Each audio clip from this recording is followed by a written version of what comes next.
Hello everyone, कैसे हो आप लोग। उम्मीद करता हूँ सभी लोग खैरियत से होंगे। आज हम लोग BAMS फर्स्ट प्रॉफ का संस्कृत लैंग्वेज का फर्स्ट चैप्टर शुरू करने जा रहे हैं। तो आई होप आप सभी लोगों को ये चैप्टर समझ में आएगा। मैं अपने तरफ से बहुत ही सरल भाषा में इसको समझाने की कोशिश करूँगा। तो देखिए, सबसे पहले जो है BAMS फर्स्ट प्रॉफ ये इसके अंदर हमें जो है तो 5 सब्जेक्ट देखने के लिए मिलते हैं।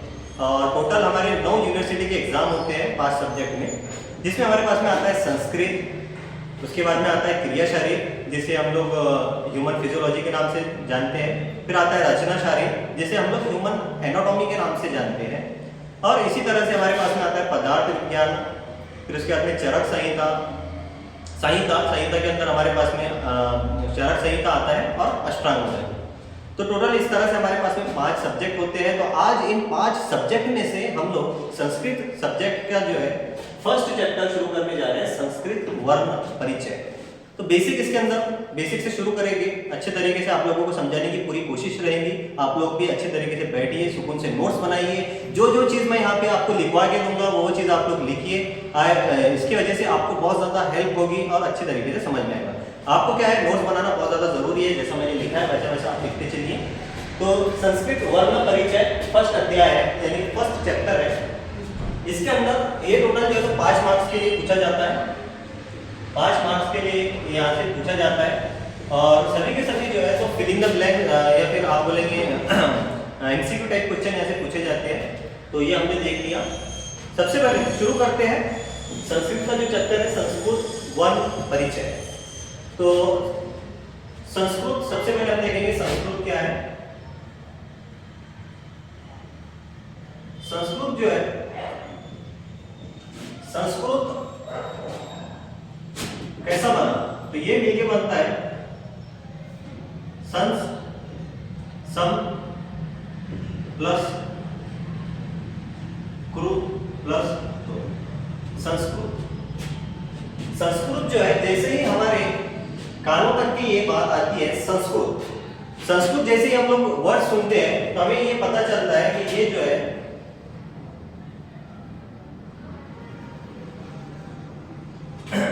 प्राचीन भाषा है। प्राचीन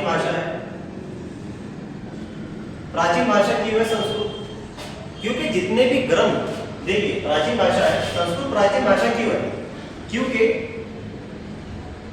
क्योंकि जितने भी ग्रंथ, जितने भी वेद, जितने भी उपनिषद है, सभी के सभी संस्कृत लैंग्वेज में लिखे हुए हैं, इसीलिए ये बहुत प्राचीन भाषा है। तो देखिए, क्योंकि जितने भी ये जो मैं लिखवाते जा रहा हूँ आप लोग लिखिए और समझने की कोशिश कीजिए। संस्कृत सबसे पहले सम प्लस कृत इससे मिलकर बना है। ये एक प्राचीन भाषा है। प्राचीन भाषा इसलिए है क्योंकि जितने भी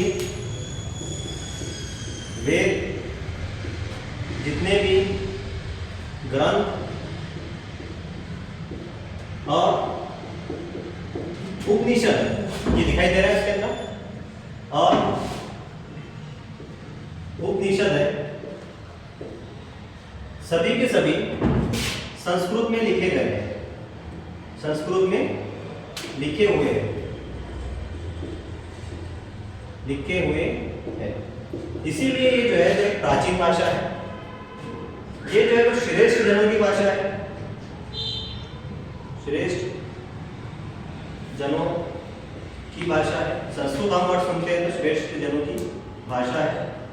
संस्कृत जैसे ही हम सुनते हैं तो हमें पता चलता है ये देवताओं की भाषा है। देवताओं की भाषा है। तो संस्कृत वर्ड सुनते ही हमें पता चलता है ये प्राचीन भाषा है, ये श्रेष्ठ जनों की भाषा है, ये देवताओं की भाषा है।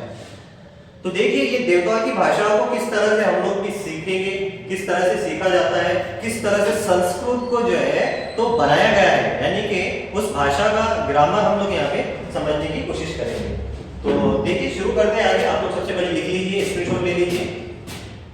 जितना भी मैंने लिखा है, आपके नोट्स बनना बहुत ज्यादा जरूरी है। जब तक के नोट्स नहीं होंगे आप लोगों को पढ़ने में आसानी नहीं होगी। तो ये लिखना बहुत ज्यादा जरूरी है। समझ में आ भी रहा है तो जरूर लिखिए। अब आगे मैं बढ़ता हूँ, इसको मिटा देता हूँ। संस्कृत की जो उत्पत्ति है कैसे हुई है ये देखेंगे हम लोग। संस्कृत की उत्पत्ति कैसे हुई? देखिए,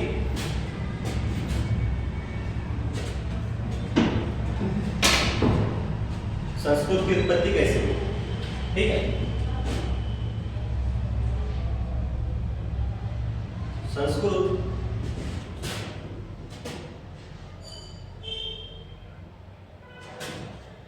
क्या देख रहे हैं हम लोग? संस्कृत की उत्पत्ति,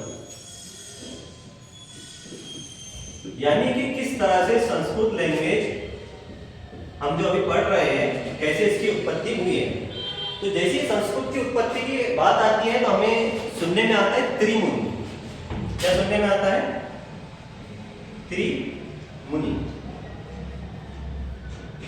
त्रिमुनि हमें जरूर सुनने में आता है।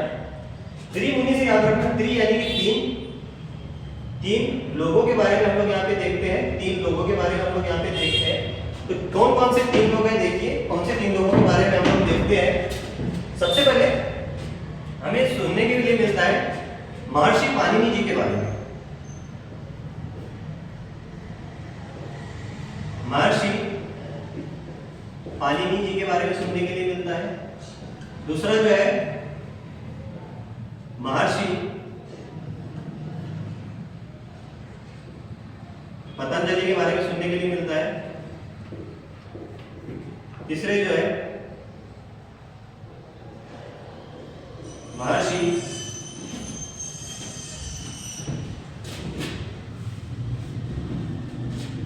कात्यायनी के बारे में सुनने के लिए मिलता है।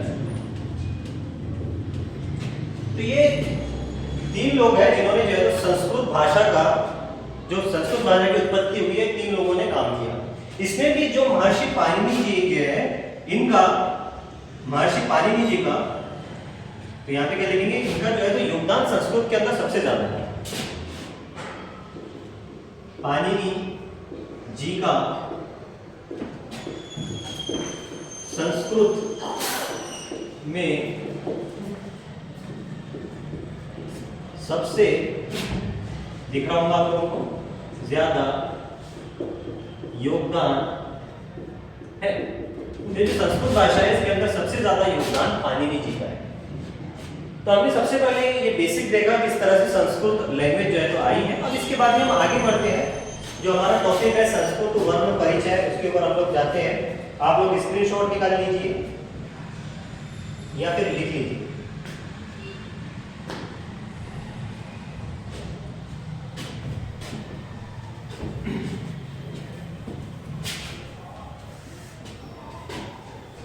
और एक तो पॉइंट है, आप लोगों को बता देता हूं, आप सिर्फ नॉलेज के लिए इसको लिख लीजिए। तो पाणिनि जी ने जो है तो सबसे पहले ग्रंथ लिखा। देखिए, पाणिनि जी जो थे, पाणिनि जी, इन्होंने जो है ग्रंथ लिखा। ग्रंथ लिखा इन्होंने, और उस ग्रंथ का जो नाम दिया था इन्होंने, उसका नाम दिया था अष्टाध्याय।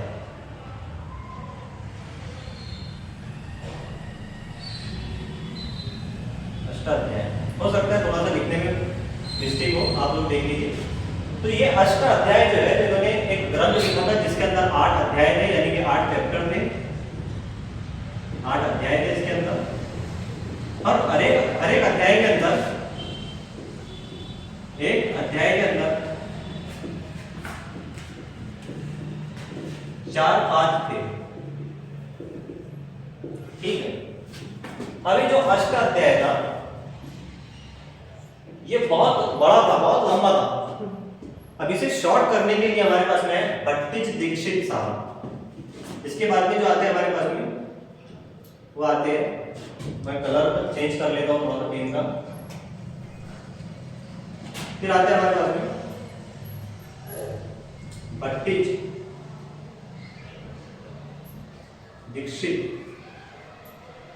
भट्टिज दीक्षित क्या करते हैं, ये जो अष्टाध्याय है बहुत बड़ा था, इसको जो है तो शॉर्ट में कन्वर्ट करते हैं। इस अष्टाध्याय को शॉर्ट में कन्वर्ट करते हैं, शॉर्ट करते हैं, और उसका नाम दे देते हैं सिद्धांत कौमुदी। सिद्धांत कौमुदी। तो देखिए ये जो अष्टाध्याय था, ये ग्रंथ लिखा था पाणिनि जी ने, ये बहुत बड़ा था। इसको शॉर्ट करने के लिए हमारे पास में आते हैं भट्टिच दीक्षित साहब, और इन्होंने क्या किया, अष्टाध्याय को शॉर्ट किया, उसका नाम दिया सिद्धांत कौमुदी। आगे जो सिद्धांत कौमुदी था, इसको आम इंसान को पढ़ने में तकलीफ होती थी, मतलब पढ़ नहीं सकता था, तो इसको आसान लैंग्वेज में कन्वर्ट करने के लिए हमारे पास में आते हैं आचार्य साहब, जिनका नाम है दीर्घराज आचार्य, वरदराज आचार्य, वरदराज आचार्य। वरदराज आचार्य क्या करते हैं कि ये जो सिद्धांत कौमुदी है, इसको जो है आम इंसान नहीं पढ़ सकता, तो इसको इजी लैंग्वेज में कन्वर्ट किया। तो जो इन्होंने क्या किया, जो सिद्धांत कौमुदी है, सिद्धांत कौमुदी है, इसको इजी लैंग्वेज में कन्वर्ट किया, इसका नाम दिया लघु सिद्धांत कौमुदी।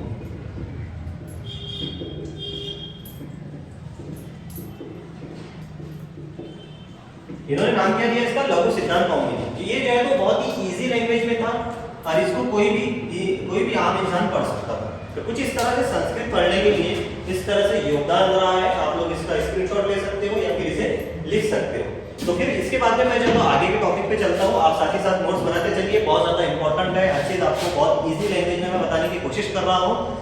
आपको ऐसे लेक्चर भी देखने के लिए नहीं मिलेगा, मैं खुद के लिए भी खुद डिटेल में इतना सारा स्टडी करने के बाद में आपके सामने यहाँ पे आया हूँ। देखिए नेक्स्ट पार्ट में मैं बढ़ता हूँ, इसको मिटा देते हैं हम लोग। थोड़ा सा आवाज जो है तो यहाँ पे गूंज सकता है, आपको प्रॉब्लम हो सकती है, लेकिन इतना थोड़ा बहुत आपको एडजस्ट करना होगा। मैं आपके लिए इतनी ज़्यादा मेहनत कर रहा हूँ, तो आप भी कोशिश कीजिए। अब हम लोग बढ़ते हैं नेक्स्ट टॉपिक की तरफ। मेन जो हमारा पार्ट है, जो पढ़ने के लिए हम लोग यहाँ पे आए हैं,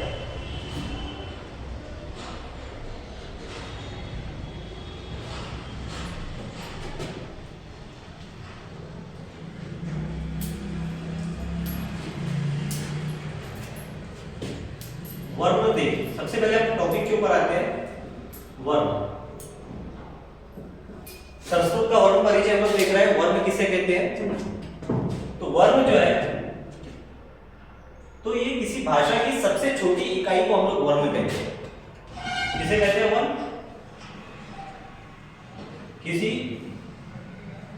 भाषा की सबसे, लिखते रहिए, सबसे छोटी इकाई को वर्ण कहते हैं। ठीक है, किसी भी भाषा की जो सबसे छोटी इकाई है उसे वर्ण कहते हैं। तो देखिए वर्ण जो है, वर्ण के हमारे पास में दो टाइप आते हैं। वर्ण में हमारे पास में दो चीजें आते हैं। वर्ण के अंदर हमारे पास में आता है एक स्वर, इसके अंदर हम लोग देखेंगे स्वर, और दूसरा देखेंगे व्यंजन। व्यंजन स्वर को हम लोग अच के नाम से भी जानते हैं। अभी अच के नाम से क्यों जाना जाता है स्वर, आगे आपको पता चलेगा, जैसे जैसे चैप्टर कंप्लीट कर रहे होंगे, अभी तो आपको समझाने की जरूरत नहीं है। और व्यंजन को हम लोग हल के नाम से भी जानते हैं। इसे हल के नाम से क्यों जाना जाता है, ये भी आप लोगों को चैप्टर जैसे जैसे चलता रहेगा वैसे वैसे समझ में आता रहेगा। अभी के लिए बस इतना बनाइए। इसके बाद में मैं बढ़ता हूँ स्वर के तरफ। स्वर किसे कहते हैं, स्वर क्या होता है, कितने स्वर होते हैं हमारे पास में। तो चलिए आगे बढ़ते हैं स्वर के साथ। आपको अगर से लेक्चर अच्छा लग रहा है, पसंद आ रहा है, तो आपका भी काम है सपोर्ट करना, दोस्तों के साथ में शेयर करना। दोस्तों के साथ में शेयर करो, आपकी वजह से किसी की हेल्प होती है, बहुत अच्छी बात है। आपको जो है तो उसका जरूर कभी ना कभी कोई ना कोई परिणाम मिलेगा ही। आप चैनल को सब्सक्राइब करिए, वीडियो को लाइक करिए, कमेंट कीजिए अच्छे अच्छे अगर से आपको समझ में आता है। देखिए स्वर के बारे में हम लोग देख रहे थे, स्वर किसे कहते हैं। आते हैं स्वर की तरफ। तो देखिए स्वर, जिसे हम लोग अच के नाम से जानते हैं। टोटल हमारे पास में जो स्वर होते हैं 14 होते हैं। कहीं कहीं 9 लिखा हुआ है, कहीं कहीं 13 लिखा हुआ है। आप अपने हिसाब से देखिए कितने स्वर आपको लिखना है, लेकिन मैं यहाँ पे आपको 14 बता दूंगा। हो सकता है मैं अभी आपको क्या तो आप उसको करेक्ट कर लीजिए, लेकिन मैं आपको यहाँ पे चौथा स्वर बताने वाला हूँ। तो सबसे पहले स्वर चौथा बताने से पहले स्वर होता क्या है, स्वर किसे कहते हैं, तो देखिए इसकी डिफिनेशन में लिखना है। तो स्वर किसे कहते हैं, ऐसे वर्ण जिनका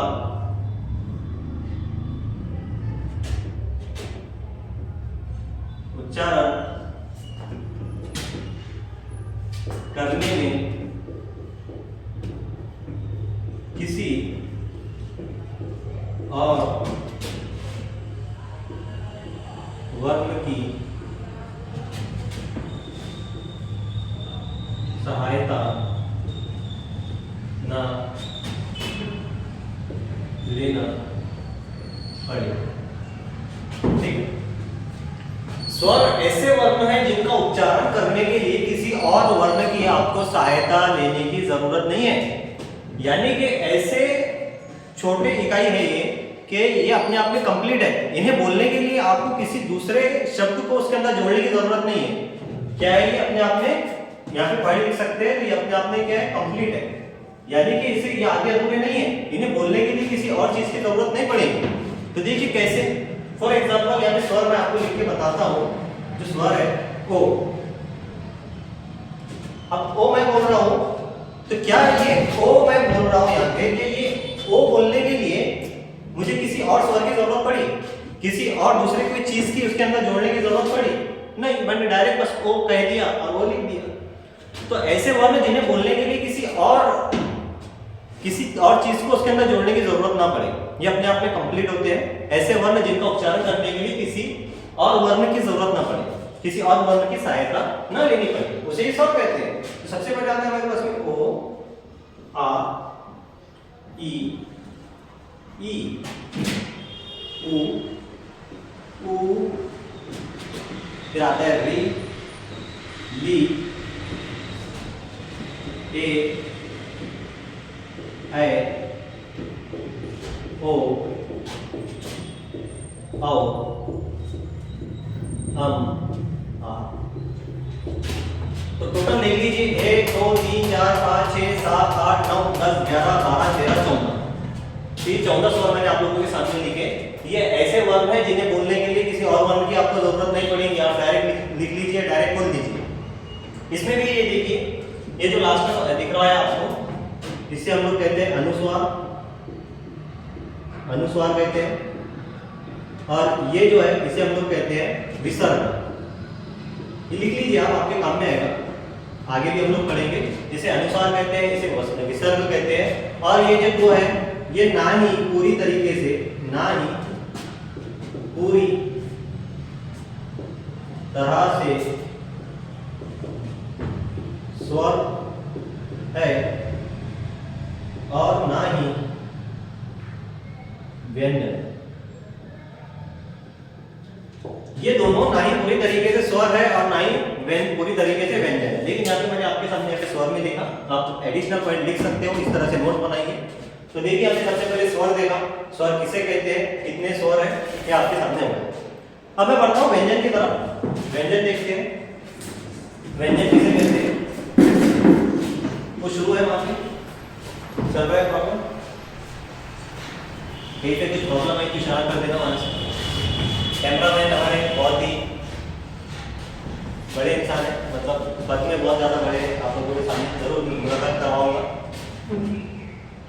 फॉरेस्ट ऑफिसर आपके पीछे बैठे हुए हैं, एज अ कैमरामैन वो अभी काम कर रहे हैं, लेकिन ये उनका काम नहीं है। आपको जरूर मुलाकात करवाऊंगा। फॉरेस्ट ऑफिसर किस तरह से एग्रीकल्चर फील्ड में जाया जाता है, कैसे एमपीएससी का एग्जाम क्रैक किया जाता है, हर चीज़ आपको आपके सामने पेश करेंगे, जरूर मिलवाएंगे। अभी वो मिलने की कोशिश में नहीं है, अगर से अभी होते हैं तो अभी मिलवा भी देना।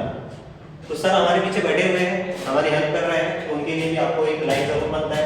कोई अगर से बड़ा ऑफिसर या फिर बड़ा कोई शख्सियत बैठी है पीछे, उनके लिए एक लाइक कर दीजिए। देखिए अब आगे बढ़ते हैं हम लोग व्यंजन की तरफ। व्यंजन क्या चीज है, व्यंजन, व्यंजन को हम लोग हल के नाम से भी जानते हैं। अभी इन्हें हल क्यों कहा जाता है आगे हम लोग देखेंगे। टोटल हमारे पास में 33 व्यंजन है, 33 व्यंजन आते हैं। अभी जो व्यंजन है व्यंजन किसे कहते हैं? सबसे पहले तो व्यंजन किसे कहते हैं? ऐसे वर्ण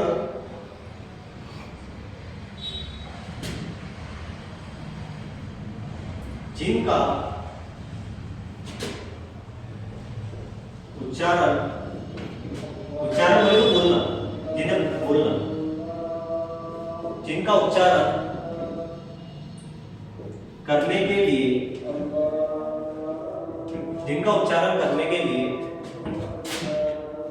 दूसरे वर्ण की सहायता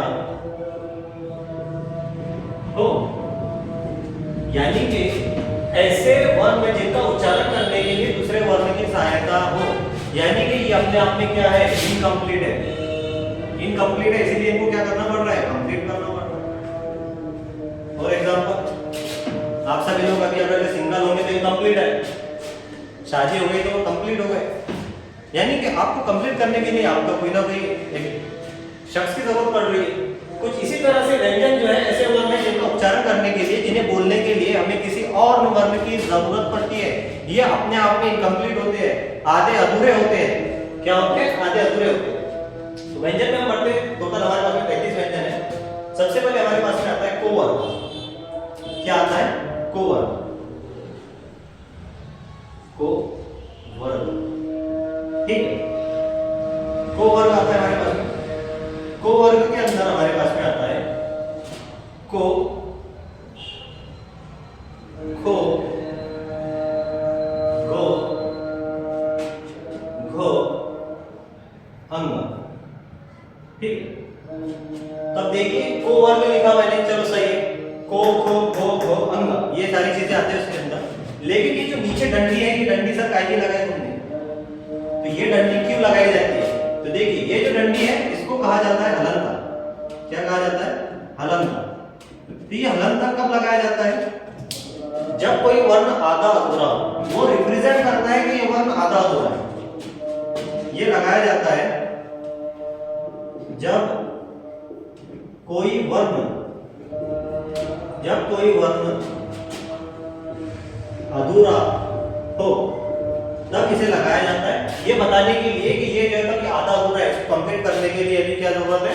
किसी दूसरे वर्ण की जरूरत है। किस तरह से कंप्लीट किया जाता है? पूरा कैसा बनेगा? तो ये जो पूरा बनेगा, अंगा का पूरा कैसा बनेगा? ऐसा। तो ये पूरा कैसा हुआ? तो ये हम आगे देखेंगे। तो ये देख लीजिए, जैसे हलंता कहा जाता है, ये बच्चों को बहुत कंफ्यूज करता है, समझ में नहीं आता कि ये क्यों लगा। कोवर्ग आया, उसके बाद में आता है हमारे पास में चौवर्ग। चौवर्ग जो है, चौवर्ग में हमारे पास में आता है चो, छो, जो, झो, यो। ये हमारे पास में चौवर्ग है। उसके बाद में हमारे पास में आता है को हो गया, चो हो गया, फिर आता है टोवर्ग। टोवर्ग में हमारे पास में आता है टो, ठ, ड, ढ, न। फिर उसके बाद में हमारे पास में आता है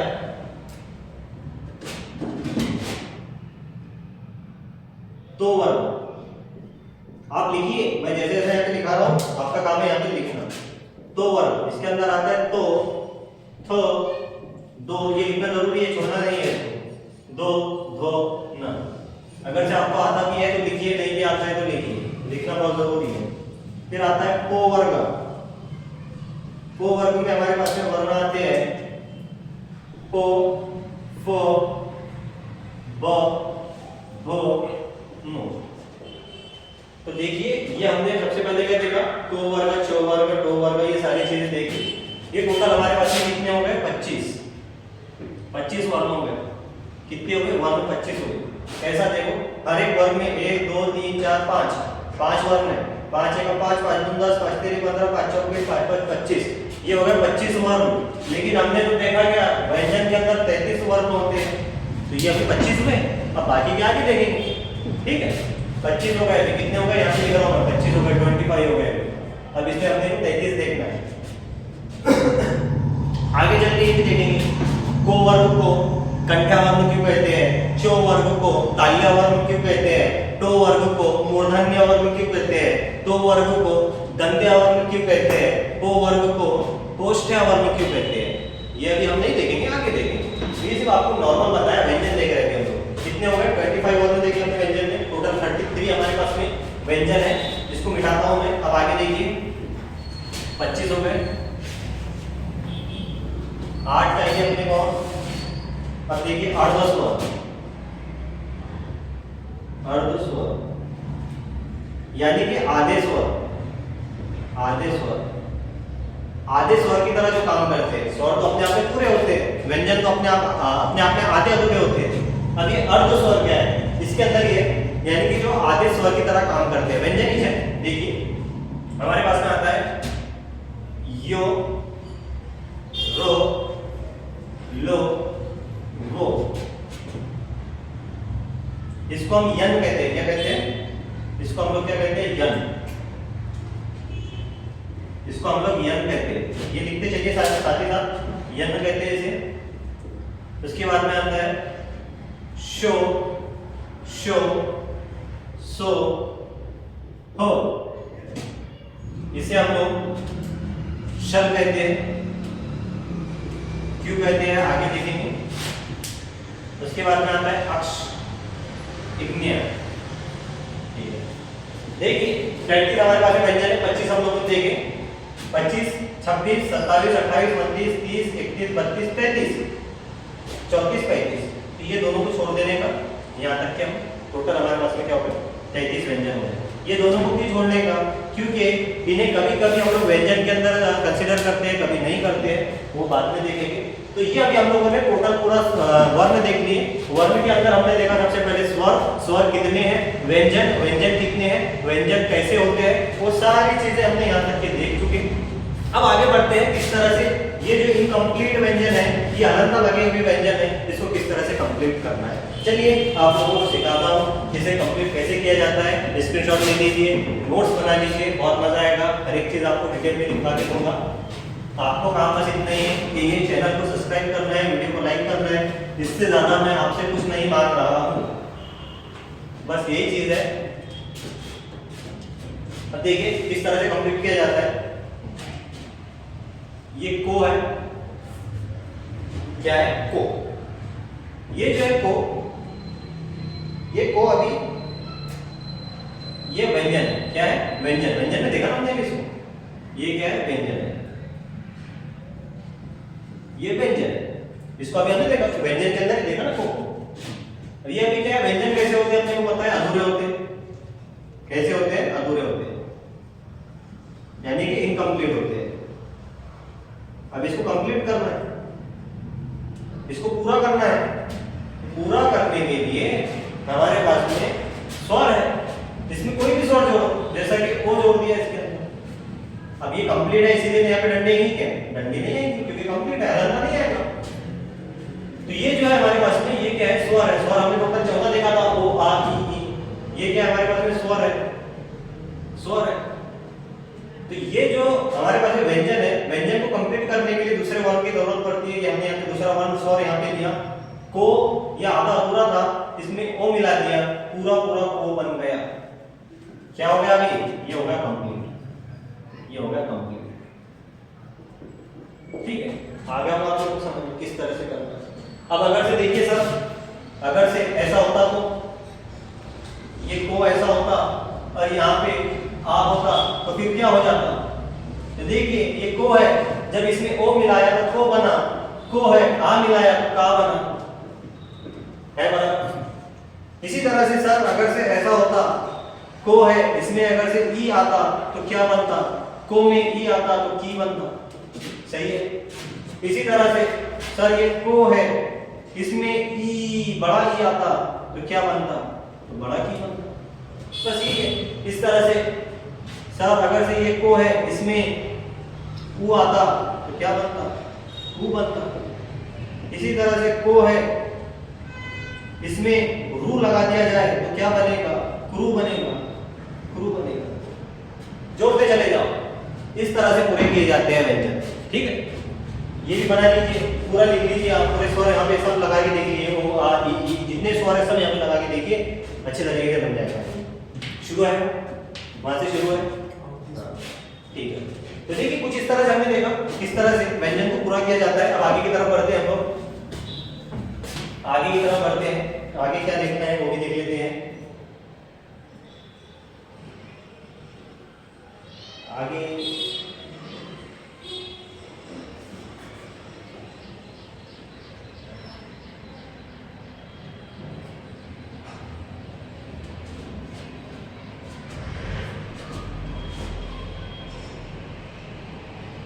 अब एक चीज देखिए, एक इंपॉर्टेंट चीज बता रहा हूं आप लोगों को,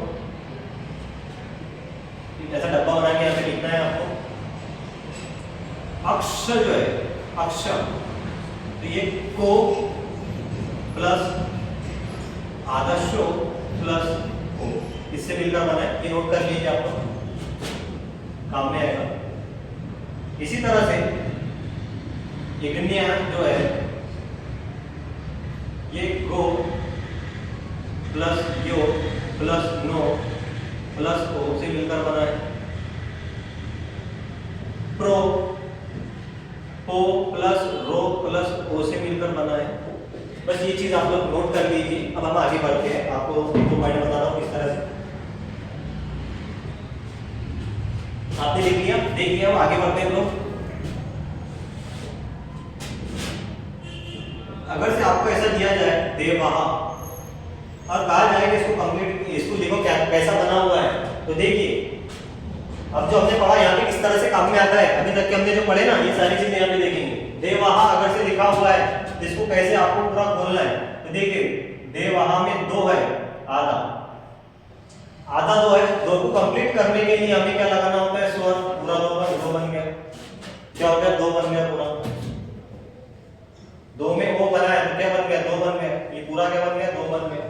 फिर ऊपर मात्रा है दे, तो मात्रा क्या है, ए है यहाँ पे, दे वाह, तो देखिए यहाँ पे आधा वो आएगा क्योंकि व्यंजन है, और वाह है तो आखिरी पे आहा, आहा, जैसा कि आहा होता है ना, इस तरह से ऐसे देवाहा बना है।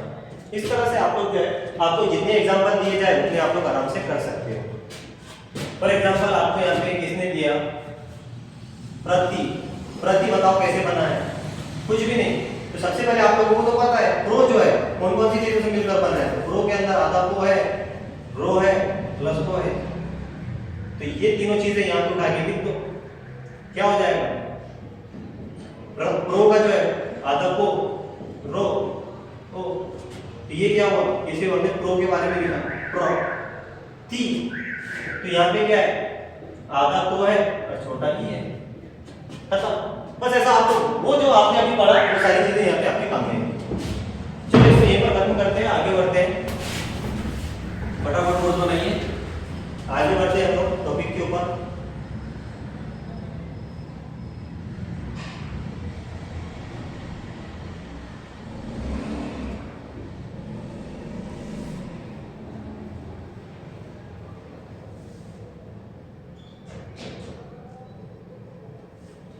नेक्स्ट टॉपिक आता है हमारे पास में महेश्वरी सूत्र। क्या आता है, महेश्वरी सूत्र, देखिए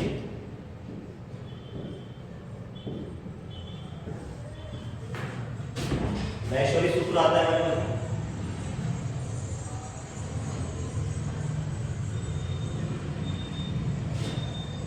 महेश्वर सूत्र क्या देख रहे हैं अभी हम लोग, महेश्वर सूत्र देखने वाले हैं। महेश्वर सूत्र जो है टोटल हमारे पास में 14 महेश्वर सूत्र है। कितने, 14 महेश्वर सूत्र है। तो चलो 14 महेश्वर सूत्र है, ये भी 14 महेश्वर सूत्र है, तो सबसे पहले ये तो पता चले कि महेश्वर सूत्र कहते किसे हैं। तो भगवान शिव जो है इन्होंने क्या किया था, डमरू बजाया था। सभी लोगों को पता है कि कुछ इस तरह से शिव भगवान के पास में, जिन्हें हम महाकाल के नाम से जानते हैं या फिर महेश के नाम से जाने जाते हैं, भगवान शिव, उनके पास में कुछ इस तरह से डमरू होता है, आप लोगों ने देखा होगा। तो ये डमरू को उन्होंने क्या किया, सबसे पहले तपस्या कर रहे थे पाणिनि जी और बहुत सारे जो है तो तपस्या में बैठे हुए थे। शिव भगवान ने क्या किया, देखिए सबसे पहले कैसे हुआ। बहुत सारे लोग यहाँ पे तपस्या करते हुए बैठे हुए थे, बहुत सारे लोग तपस्या में बैठे हुए थे। कैसे बता सकता हूँ,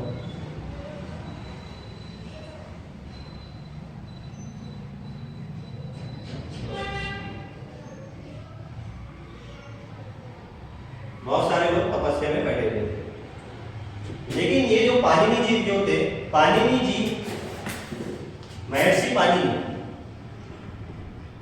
पाणिनि की जो तपस्या थी भगवान शिव को बहुत ज्यादा पसंद है। तो शिव जो है प्रकट हो गए, भगवान शिव आ गए और उन्होंने क्या किया, डमरू बजाया। डमरू जो है ये डमरू को बजाया, 2 बार डमरू बजाया। जब इन्होंने डमरू बजाया, इसको घुमाया, 2 बार बजाया। पहली बारी में टोटल 9 जो है सूत्र मिले, 9 धनिया मिली और दूसरी में 5, टोटल ऐसे 14 सूत्र हमारे पास में। यानी कि भगवान शिव ने जब ऐसे डमरू को घुमाया, बजाया, तो महर्षि पाणिनि जी ने जो है तो उसको नोट किया, सुना कि जब भगवान शिव डमरू को बजा रहे हैं तो कौन कौन सी धनिया निकल रही है। तो पहली बार बजाने में 9 धनिया निकली, जो कि महर्षि पाणिनि जी ने जो है तो सुना, उसको नोट किया। फिर दूसरे से बजाया तो 5 धनिया निकली, उसको भी उन्होंने नोट किया। और वही धनिया को हम जो है यहाँ पे लिखने वाले हैं। 14 कुछ इस तरह से हमारे पास में धनिया निकल के आती है जो भगवान शिव के डमरू से निकली है। अब उसी को हम लोग याद करते हैं। उसी से महर्षि पाणिनि जी ने संस्कृत का व्याकरण किया, उसी से संस्कृत भाषा में, उसी से बहुत सारे हमने महर्षि पाणिनि जी ने जो ग्रामर बनवाया। तो देखिए कौन सी धनिया थी। तो सबसे पहले अगर इसका पॉइंट लिखना है आपको, तो ये भगवान शिव के डमरू से जो है तो निकले हुए हैं। सबसे पहला पॉइंट अगर से लिखा जाए तो क्या लिखेंगे हम लोग, भगवान शिव के डमरू से निकले हैं। ये जो सूत्र है भगवान शिव के डमरू से निकले हुए हैं, जैसा कि मैंने आप लोगों के सामने एक्सप्लेन किया, आपको याद करने की जरूरत नहीं पड़ेगी। 14 सूत्र है। सबसे पहले आता है ओ ई उ नो, पहला सूत्र है। दूसरा आता है रि ली को, दूसरा सूत्र है। तीसरा सूत्र है। इसको याद कैसा करना है, देखिए मैं यहाँ पे आपको लिख के बता रहा हूँ, याद कैसा करना है वो बताता हूँ। रि ली को,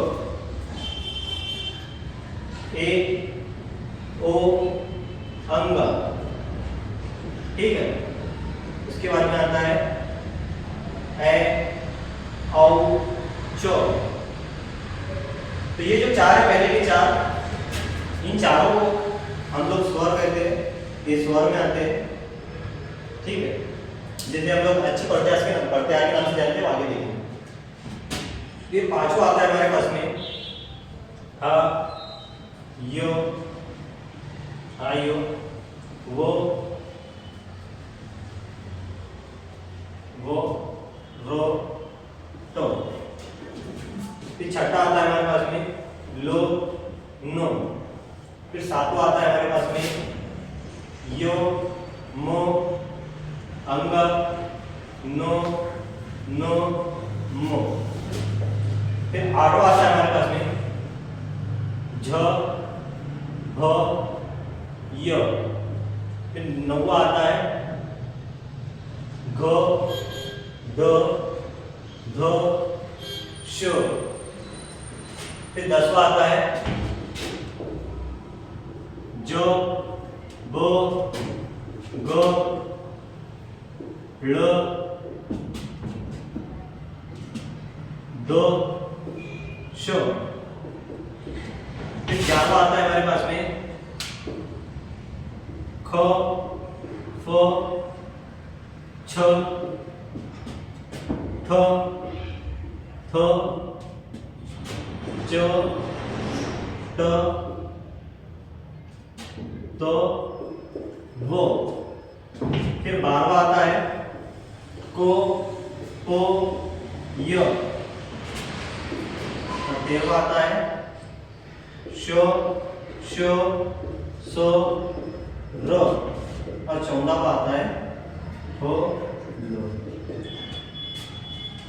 ठीक है, ये हमारे पास में टोटल 14 माहेश्वरी सूत्र है जो कि भगवान शिव के डमरू बजाने पे इनकी उत्पत्ति हुई थी। ये पाणिनि जी ने इसको नोट किया था। तो देखिए क्या क्या है इसके अंदर। माहेश्वरी सूत्र सुनिए, टोटल हमारे पास में 14 माहेश्वरी सूत्र है। इसको याद कैसे करना है देखिए। ऐ उन रिलिक ए ओंगा ऐ ओच हया वरट लन यम अंगननम गण यम अंगननम। देखिए कैसा बताना है, याद करने का तरीका बताता हूँ आपको। मैं तो बोल रहा हूँ। देखिए ऐ माहेश्वरी सूत्र हमारे पास में टोटल 14 है। देखिए शुरू से बता रहा हूँ। ऐ उन रिलिक ए ओंगा ऐ ओच हया वरट लन यम अंगननम यम अंगननम जबय गण दश जब गण दश खप छटत चटत वो कपय शश सर फल। तो टोटल कुछ इस तरह से हमारे पास में 14 माहेश्वरी सूत्र होते हैं। एक और बार सुन लीजिए, आपको अगर सुनने में याद होगा तो बहुत अच्छी बात है। देखिए कैसे याद करना है। ऐ उन रिलिक ए ओंगा ऐ अच हया वरट लन यम अंगननम जबय घड़ दश जब घड़ दश खप छटत छटत कपय शश सर हल। तो कुछ इस तरह से हमारे पास में 14 माहेश्वरी सूत्र होते हैं। तो इन्हें जो है याद करने की ट्रिक कैसे याद करना है आपको पूरा याद हो जाएगा। मैं आपको ये ट्रिक बाद में लेके आऊंगा, उसको अलग से 10 से 15 मिनट लेके आऊंगा। तो आप देखिए ये टोटल 14 माहेश्वरी सूत्र है। टोटल इसमें से पहले जो 4 है इन्हें हम लोग जो है स्वर कहते हैं। ये जो पहले 4 है इन्हें हम लोग स्वर कहते हैं। बाकी के जो 10 है ये यहाँ से लेकर तो यहाँ तक ये 10 जो है तो हमारे पास में व्यंजन होते हैं। इतना याद रखिए, ये हमारे पास में होगा माहेश्वरी सूत्र। बस इतने ही माहेश्वरी सूत्र, बाकी कुछ भी नहीं। इसके बाद में नेक्स्ट पार्ट आता है हमारे पास प्रत्याहार। प्रत्याहार किसे कहते हैं अब देखते हैं। देखिए वन शॉट में बहुत सारी आपको चीजें कवर करवा के दे रहा हूं मैं। आप लोगों का काम है सपोर्ट करना, सपोर्ट बनाए रखें, चैनल को सब्सक्राइब करें, वीडियो को लाइक करें, अपने दोस्तों के साथ में जरूर शेयर करें। किसी का अच्छा सोचोगे, अगर जब किसी का अच्छा सोचते हो तो आपके साथ भी अच्छा होता है। ये बात को ध्यान रखते हुए आपको जो शेयर करना है, ऐसा नहीं कि मुझे अगर समझ में आ रहा है, मैं अच्छे तरीके से समझ रहा हूँ तो मेरे दोस्त को क्यों समझाऊं, मेरे दोस्त के साथ में शेयर क्यों करूं, ऐसी सोच नहीं रखना है। ये बात को ध्यान रखते हुए अपने दोस्तों के साथ में शेयर करें, ज़्यादा से ज़्यादा लाइक करें, सब्सक्राइब करें। जितने ज़्यादा कमेंट होंगे उतना अच्छा मैं कंटेंट देने की कोशिश करूँगा। देखिए अब आगे बढ़ते हैं हम लोग प्रत्याहार की तरफ। नेक्स्ट पार्ट आता है प्रत्याहार। ठीक है, क्या आता है प्रत्याहार, क्या देख रहे हैं हम लोग? प्रत्याहार। प्रत्याहार कहते किसे है? सबसे पहले प्रत्याहार का मतलब क्या होता है? संक्षेप करना, संक्षेप करना। अब ये क्या है भाई? संक्षेप करना यानी कि किसी बड़े शब्द को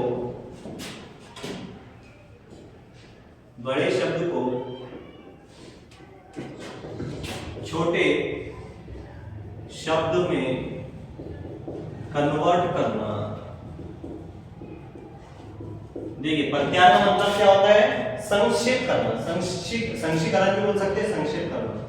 संक्षेप करना यानी कि किसी बड़े शब्द को छोटे शब्दों में कन्वर्ट करना।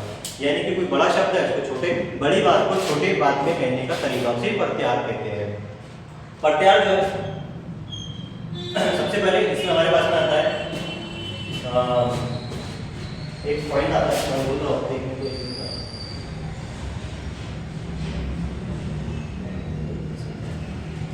प्रत्याहार में हमारे पास में आता है आदिरंत्येन संहिता। क्या आता है? आदिरंत्येन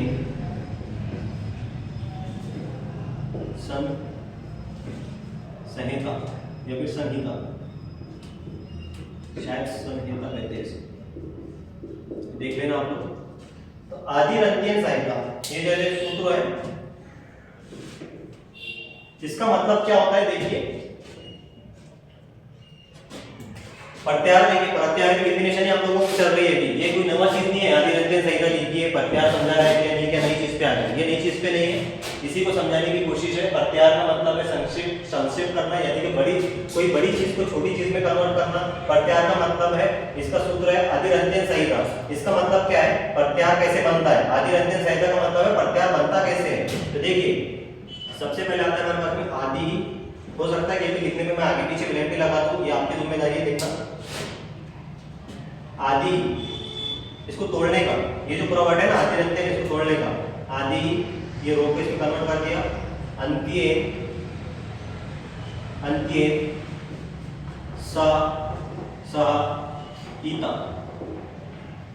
कुछ इस तरह से ये पूरा वर्ड टूटता है, आदि अंत्यन संहिता। आदि का मतलब होता है पहला,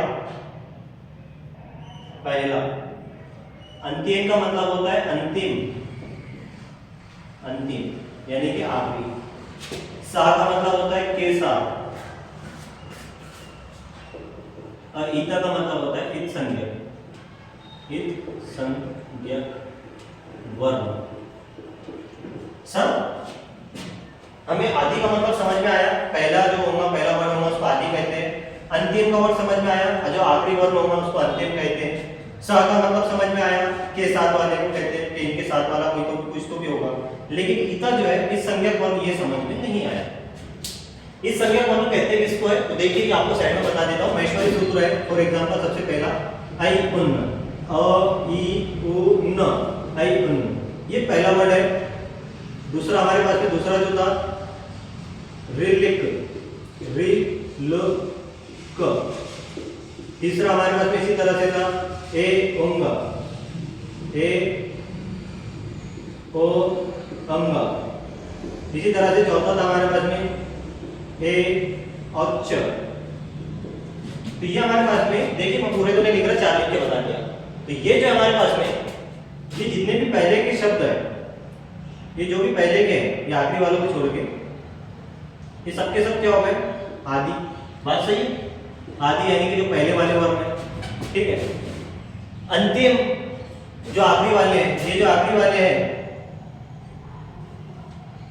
तो इसे ही हम लोग क्या कहते हैं अंतिम, अंतिम। तो फिर ये इत संज्ञक क्या है, तो यही जो है आखिरी जो वाला है इसको हम क्या कहते हैं अंतिम इत संज्ञक। क्या कहते हैं अंतिम इत संज्ञक, अंतिम इत संज्ञक हुआ। पहले वाले को आदि वर्ण कहते हैं यानी कि पहला वर्ण, और ये आखिरी वाले को हम कहते हैं अंतिम इत संज्ञक वर्ण। तो ये जो वही इत संज्ञक वर्ण है वो वाली चीज है, ठीक है। तो आदि अंत्यन संहिता का मतलब क्या है, अगर पूरा जोड़ा जाए तो जब हम अंतिम, वो जो आखिरी वाला अंतिम इत संज्ञक वर्ण के साथ जब हम पहला यानी कि आदि वर्ण को मिलाते हैं तो प्रत्यार बनता है, ठीक है। तो कैसे बनता है, फॉर एग्जांपल अच प्रत्यार बनाना है। अच प्रत्यार आप लोगों ने जरूर सुना होगा, इसको मैं एक बॉक्स के अंदर डाल देता हूं आपकी समझ के लिए। ये देखिए अच प्रत्यार, अच प्रत्यार जो कि ओ अच्छो से मिलकर बना है। अब प्रत्यार का मतलब हमने देखा संक्षेप करना, यानी कि बड़ी चीज को छोटी चीज में कन्वर्ट करना। तो ये जो ओ है और ये जो चो है, ये दोनों को हमने यहाँ से लेकर यहाँ तक के जितने वर्ड थे उनको बस अच में कन्वर्ट कर दिया। क्या में कन्वर्ट कर दिया, अच में कन्वर्ट कर दिया। यानी कि इतने बड़े वर्णों को इतने से इसमें कन्वर्ट कर दिया। इसका मतलब क्या बन गया, प्रत्यार बन गया। संक्षेप कर दिया हमने, बड़ी चीज को छोटी चीज में कन्वर्ट कर दिया। तो कुछ इस तरह से हमने क्या किया, इसमें आखिरी जो इत संज्ञक वर्ण था वही मतलब देखिए, आखिरी का जो इत संज्ञक वर्ण था यानी कि अंतिम इत संज्ञक वर्ण जो था उसके साथ में हमने क्या किया, पहला जो वर्ण है वो मिला दिया और प्रत्यार बना दिया। इसी तरह से प्रत्यार बनता है, वही डिफिनेशन है। हमने क्या किया, ये दोनों को मिला के अच प्रत्यार बना दिया। इसके अंदर टोटल वर्ण कितने होंगे, तो देखिए 1 2 3 ऐसा गिनते चले जाइए, कितने वर्ण हो जाएंगे, 9 वर्ण हो जाएंगे टोटल। 1 2 3 4 5 6 7 8 9। ये आखिरी वालों को छोड़ देना है, आखिरी वालों को नहीं पकड़ना, यही पकड़ना बस सामने आ गया। 1 2 3 4 5 6 7 8 9 वर्ण हो जाएंगे। आज प्रत्यार भी कितने हो जाएंगे, 9 वर्ण आ जाएंगे। कहां से कहां तक, ओ ई उ रू, ये पूरे लिख देना अच प्रत्यार के अंदर। बात बता क्या सर, हम ये नहीं मिला सकते क्या, हम ये नहीं बना सकते क्या, जैसे कि इच प्रत्यार नहीं बना सकते क्या, इच बना सकते हैं। इसमें क्या है, आखिरी का इसमें से कोई भी ना ये भी बना सकते हैं। अन प्रत्यार, आखिरी अंतिम इत संज्ञक वर्ण के साथ में कोई भी पहला वर्ण मिला तो प्रत्यार बन जाएगा। हम इन से प्रत्यार भी बना सकते हैं, उन प्रत्यार भी बना सकते हैं, ऐसा कितने भी प्रत्यार बन सकते हैं, ठीक है। तो हम देखिए यहाँ पे आप लोगों को लिखिए, एक पूरा लिखा देता हूँ यहाँ पे बाजू में। अंतिम क्या डिफिनेशन है प्रत्यार की, देखिए इसकी आदिरंजन संहिता की। अंतिम, अंतिम इत संज्ञक वर्ण के साथ जब पहला वर्ण जोड़ा जाए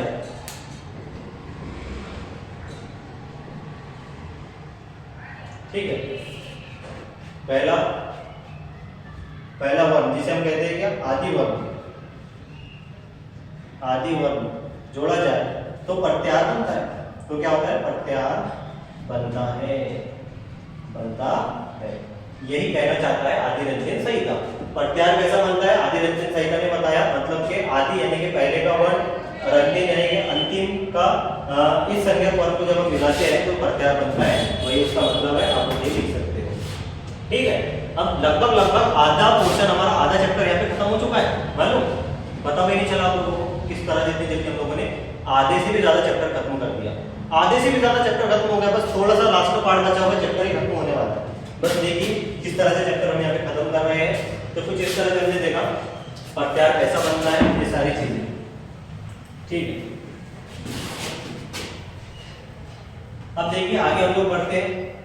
प्रत्याहार से आगे आपको एक चीज बताता हूँ, उच्चारण स्थान, वर्णों का उच्चारण स्थान। वर्णों को बोलने का जो स्थान है, जो जगह है, किस तरह से है, कहाँ से वर्णों को बोला जाता है, ये बोलते हैं। फिर इसके बाद में हम देखेंगे यत्नो दुविधा, यानी कि किस तरह से वर्णों को बोलने का प्रयत्न किया जाता है, किस तरह से एफर्ट्स लगाए जाते हैं वर्णों को बोलने में, वो भी देखेंगे। बस उसके बाद में फिर हमारा चैप्टर खत्म है। यत्नो दुविधा के बाद में हमारा जो बाह्य अभ्यंतर प्रयत्न, बाह्य प्रयत्न चैप्टर एंड है। बस एक ही टॉपिक बचा है, बस यहाँ तक कि आप रुके हैं तो जरूर थोड़ी देर रुक जाइए। अगर से मेरा कैमरे ने साथ दिया तो इस चैप्टर को खत्म कर देंगे, लेकिन जैसे ही रिकॉर्डिंग बंद हो जाती है, यहाँ पे लेक्चर सब खत्म हो जाएगा, फिर नेक्स्ट पार्ट में आपको कन्वर्ट करके देना होगा। देखिए कहाँ पे चल रहे थे हम लोग, प्रत्याहार हम लोगों ने देख लिया। अब देखिए वर्णों का उच्चारण स्थान, क्या देख रहे हैं हम लोग, वर्णों का उच्चारण स्थान। ठीक है, यानी कि वर्ण कहां से बोले जाते हैं, शुरू है वर्णों का उच्चारण स्थान, यानी कि वर्ण कहां से बोले जाते हैं, कौन से वर्ण, जो मैंने आपको बताया था ना, कंड्या वर्ण, ताल्या वर्ण, दंत्या वर्ण, ओष्ठ्या वर्ण, कैसे याद करना है, तो इसमें ही देखेंगे वर्णों का उच्चारण स्थान। तो देखिए वर्णों का यानी कि वर्ण जो है उच्चारण स्थान, उच्चारण स्थान यानी कि क्या, उच्चारण यानी कि बोलने का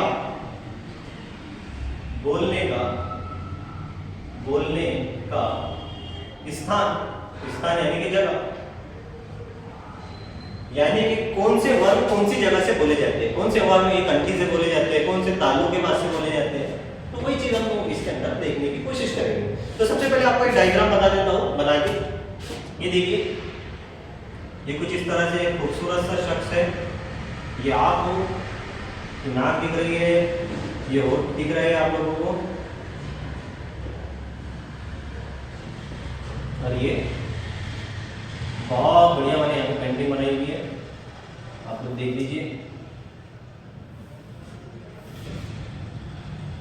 बहुत बढ़िया। ये आप हो यहाँ पर, थोड़ा सा अच्छे से बनाने की कोशिश करेंगे इसको। ठीक है, अब देखिए यहाँ पर किस तरह से आपको याद रखना है वर्णों का उच्चारण स्थान।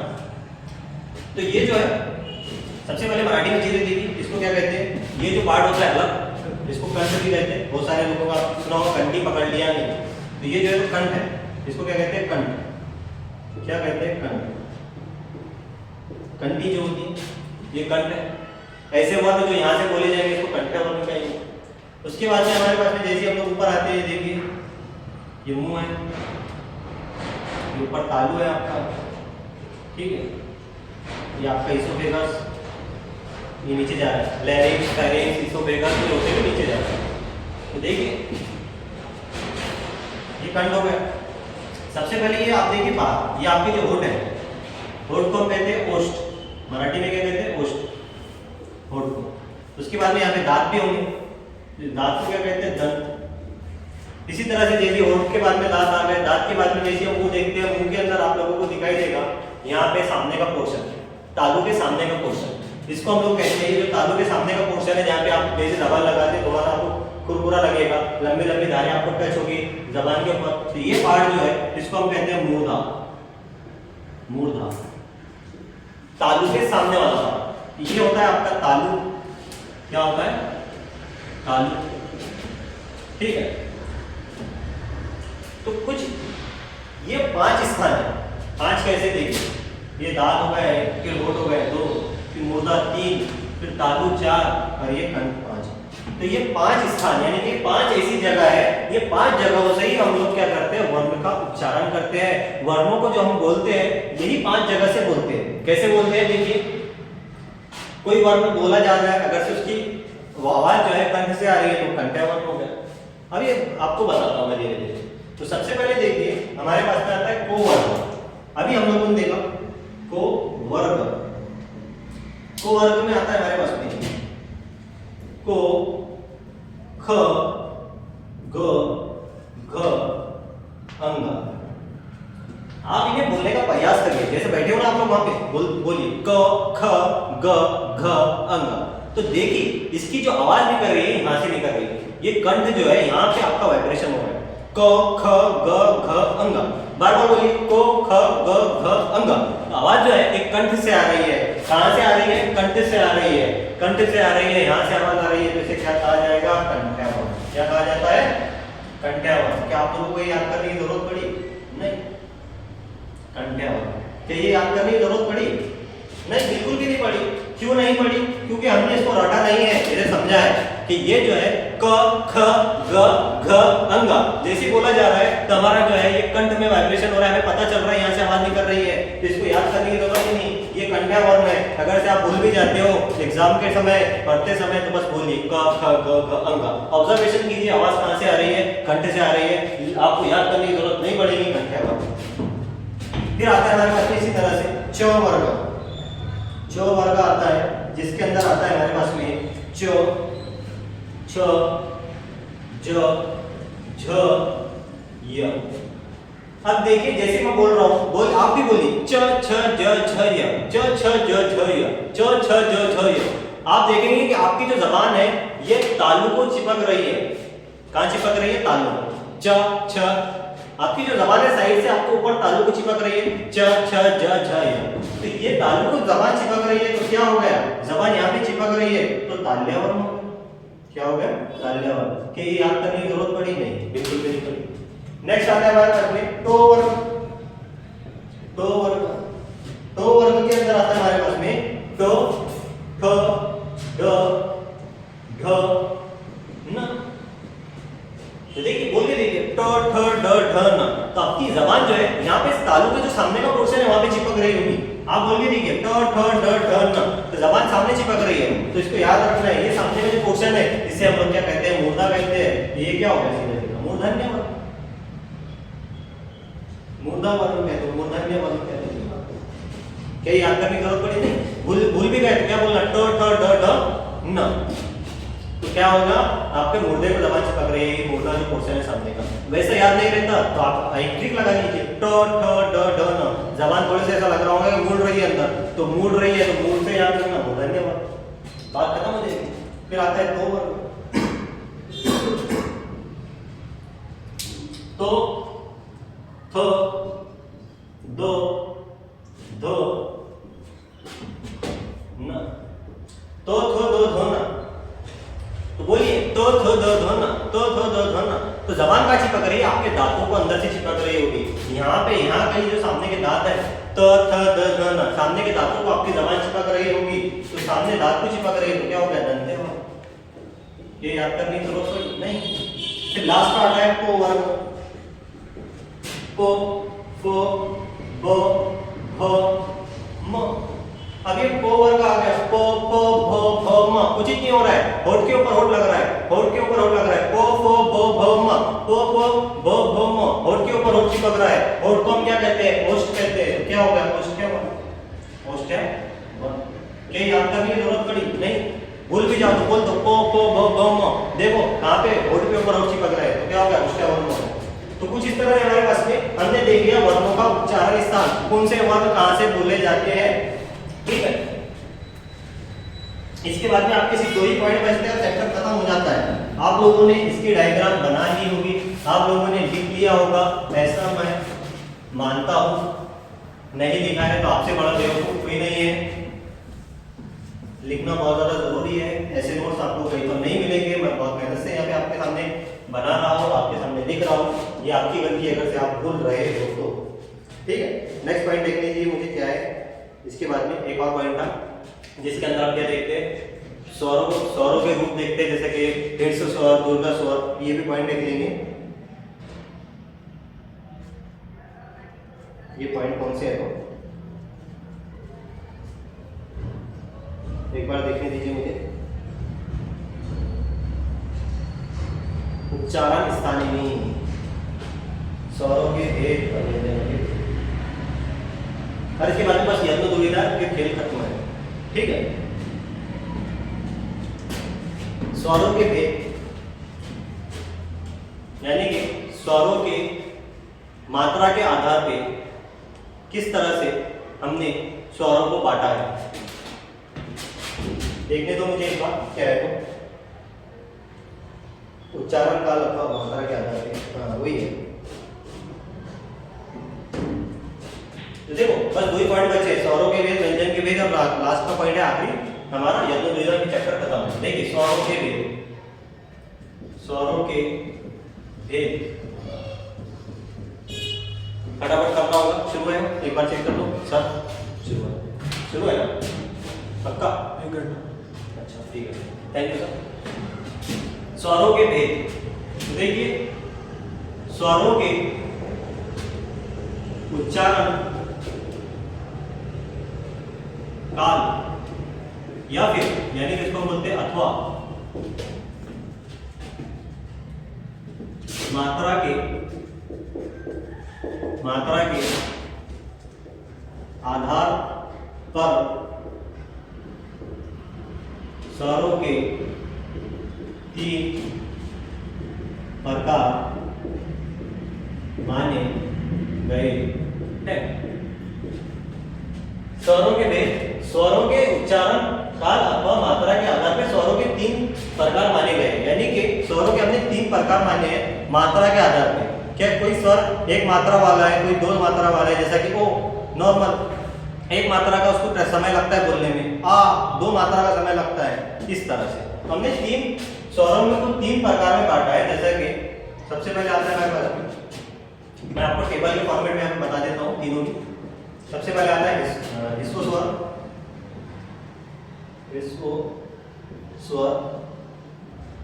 तो ह्रस्व स्वर क्या है? ऐसा स्वर जिसे बोलने में 1 मात्रा का समय लगे। ऐसा स्वर जिसे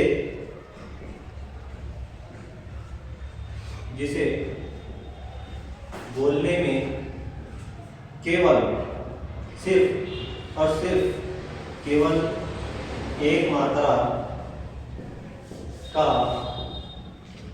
समय लगे, उसे हम लोग क्या कहते हैं? ह्रस्व स्वर कहते हैं। ह्रस्व स्वर हमारे पास में टोटल कितने हैं? 5। देखिए उदाहरण देखिए, इसके एग्जांपल देखिए। सबसे पहला हमारे पास में क्या? ओ, ई, उ, री, ली। ये देखिए ये तो उदाहरण है। 1 2 3 4 5 ह्रस्व स्वर हमारे पास में 5 है। ह्रस्व स्वर उसे कहा जाता है ऐसे स्वर जिसे बोलने के लिए केवल 1 मात्रा का समय लगे, बहुत कम समय लगे। जितना 1 मात्रा को बोलने में समय लगता है उतना समय लगे, उसे ह्रस्व स्वर कहते हैं। तो देखिए ओ, ई, उ, रू, लू बहुत जल्दी जल्दी बोले जाते हैं, ज्यादा समय नहीं लगता बोलने के लिए, इसीलिए आ गए ह्रस्व स्वर में। फिर उसके बाद में आता है हमारे पास में दीर्घ स्वर।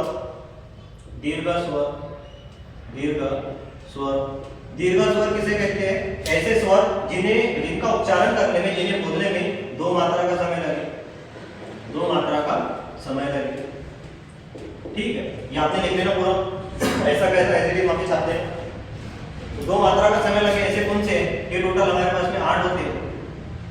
देखिए आ, ई, बड़ा ऊ, फिर उसके बाद में आता है हमारे पास में ये वाला ओ बड़े वाला, उसके बाद में आता है ए, इसको भी बोलने में टाइम लगता है, ए बोलने में टाइम लगता है, ओ आओ, ठीक है।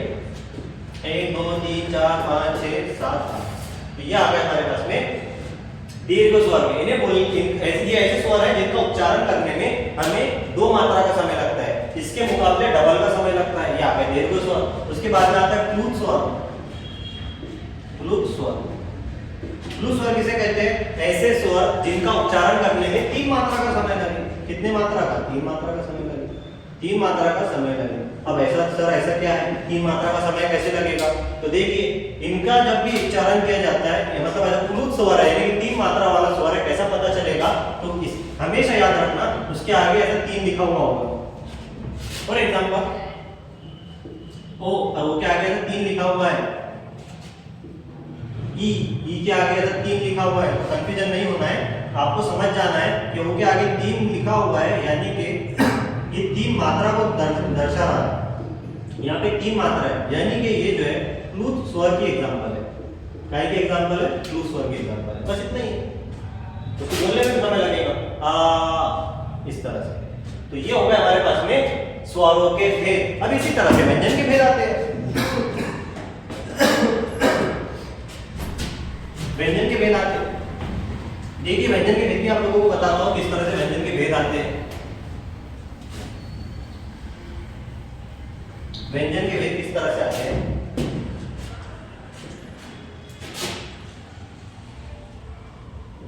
व्यंजनों के भेद, देखिए व्यंजनों के भेद किस तरह से आते हैं। अब हम उसके ऊपर जा रहे हैं।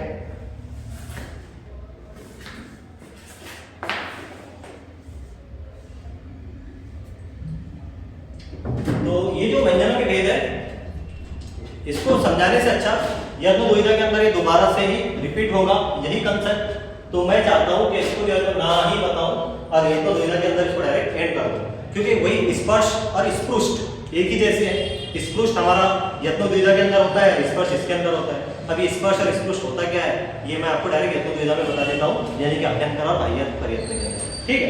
तो हमारा भी एक चैप्टर खत्म होने वाला है। देखिए यत्न द्विधा नाम से आपको चैप्टर वहां पे राइटिंग है नहीं, मैं आपको बता देता हूं। यत्नो द्विधा, अब क्या पढ़ रहे हैं हम लोग? यत्नो द्विधा।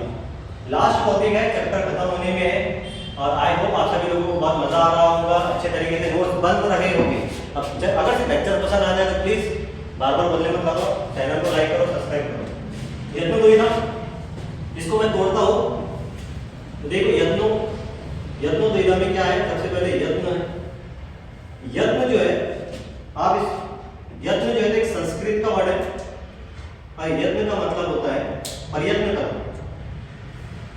यत्न कैसा बना? प्रयत्न से, प्रयत्न करना। प्रयत्न का मतलब क्या होता है? कोशिश करना, कोशिश करना। या फिर आपको अगर इंग्लिश में समझना है तो इसको बोल सकते हैं एफर्ट लगाना, एफर्ट्स लगाना, ठीक है। ये हमने यत्न का मतलब देखा। अब देखो इसके अंदर 3 पार्ट है, एक यत्न है, दूसरा है दुई और तीसरा है विधा। 3 पार्ट से मिलकर बना हुआ है। जैसा कि आपने देखा प्रथमा, द्वितीया, तृतीया, इसी तरह से दुई का मतलब होता है 2 और विधा जो है नॉर्मल एंडिंग लगी हुई है। तो यत्नो द्विधा का मतलब क्या है? इसके अंदर हम वर्णों का उच्चारण जो है करने के लिए 2 तरीके से एफर्ट लगाएंगे। क्या होगा इसमें हम वर्णों का उच्चारण करने के लिए 2 तरीके से एफर्ट्स लगाएंगे, यानी कि कोशिश करेंगे। यत्नो द्विधा का मतलब क्या हुआ कि जब हम वर्णों को बोलेंगे तो 2 तरीके से एफर्ट लगेंगे, 2 तरीके से हम कोशिश करेंगे वर्णों को बोलने की। अब वो 2 तरीके कैसे थे? ये बना लिया होगा आप लोगों ने, तो मैं आगे बढ़ता हूँ। तो दो तरीके से इफोर्ट जो लगेंगे, एक लगेगा अंदर वाला इफोर्ट और दूसरा बाहर वाला इफोर्ट।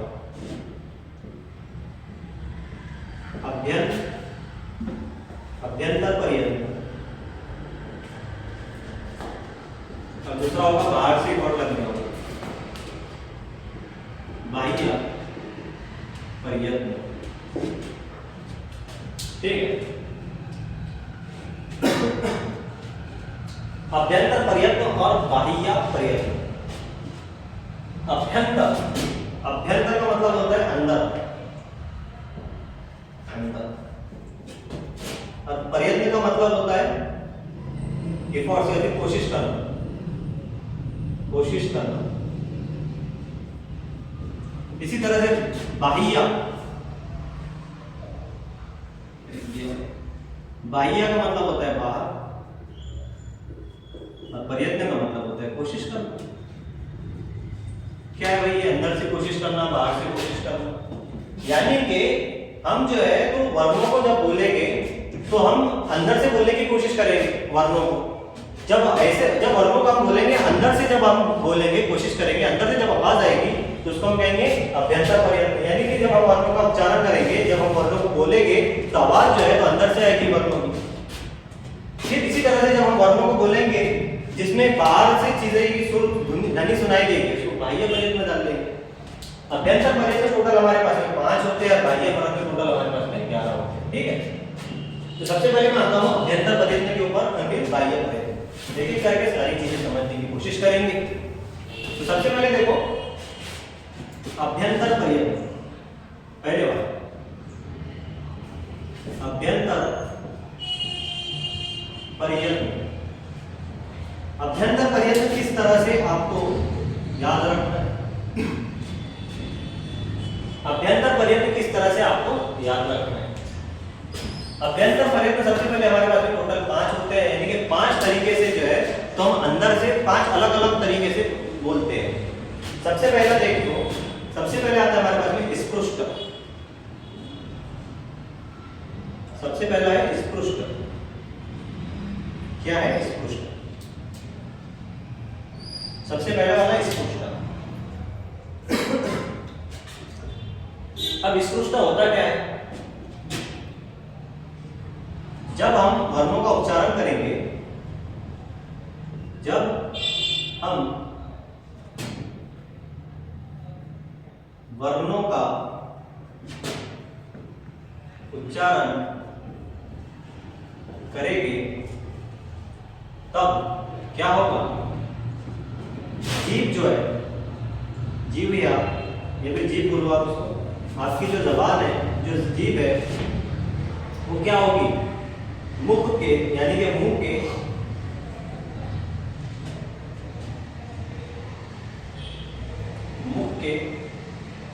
कंठ, तालु, मूर्धा, वही सारी चीजें जो हमने देखा, ओष्ठ, दंत,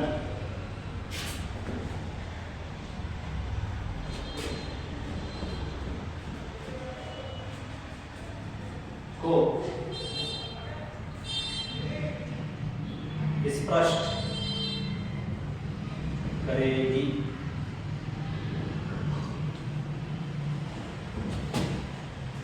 देखो इसको दो तरीके से समझ सकते हैं।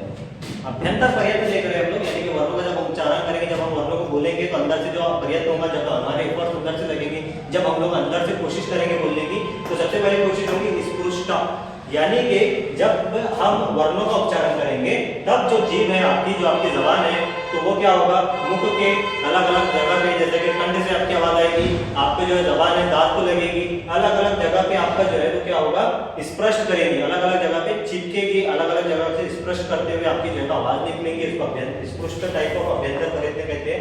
या फिर इसकी अगर से मेन डिफिनेशन आपको लिखना है तो आप ऐसा लिख सकते हो, जब हम वर्णों का उच्चारण करेंगे, ये मेन है, आप ये याद रखिए, इसको छोड़ दीजिए ऊपर वाले को, इसको नहीं भी याद रखे तो चलेगा। जब हम वर्णों का उच्चारण करेंगे तब पणजीभ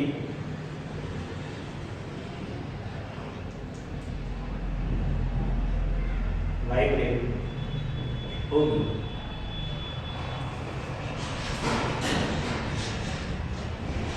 इसी को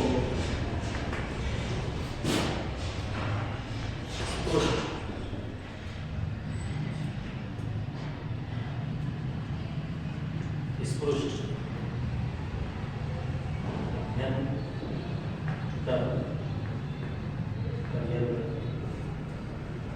कहते।